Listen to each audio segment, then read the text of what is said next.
અમદાવાદમાં સ્માર્ટ સિટીના દાવાઓ વચ્ચે તંત્રની ઘોર બેદરકારી ફરી એકવાર છતી થઈ છે।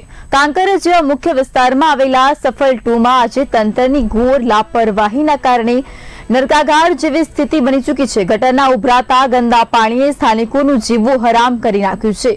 બિલ્ડિંગના બેઝમેન્ટમાં ગટરના દૂષિત પાણી ફરી વળતા આખી બિલ્ડિંગમાં અસહ્ય દુર્ગંધ ફેલાઈ છે।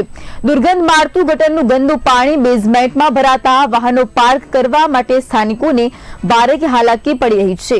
ઉભરાતી ગટરોના કારણે વિસ્તારમાં મચ્છરોના ઉપદ્રવ અને ભયાનક રોગચાળો ફાટી નીકળવાની પૂરેપૂરી શક્યતા છે। સૌથી મોટો સવાલ એ છે કે તંત્ર આખરે ક્યારે જાગશે। સ્થાનિક રહીશોએ તંત્રના દરવાજા ખખડાવીને થાકી ગયા અને અનેકવાર રજૂઆતો કરી છતાં કોર્પોરેશન હજુ પણ ગાઢ નિંદ્રામાં હોય એવું લાગે છે।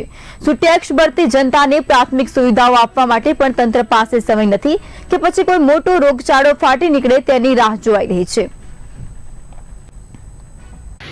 અમારા કાંકરિયા સફલ 2માં 1 મહિનાથી છેલ્લે આ પ્રોબ્લેમ છે અને પાણી ભરાઈ જાય છે અને અમારા બેઝમેન્ટમાં બી ગાડી પાર્ક કરવાની જગ્યા નથી, ત્યાંય પાણી ભરાઈ ગયું છે।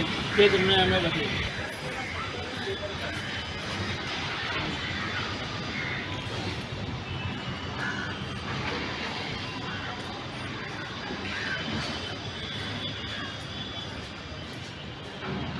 हमारा बेसमेंट में पानी भराई गए છે અને છેલ્લા દોઢ એક મહિનાથી પરેશાની છે। કોઈ નિકાલ કોઈ આવતું નથી, મ્યુનિસિપાલિટી વાળા કોઈ ધ્યાન આપતું નથી।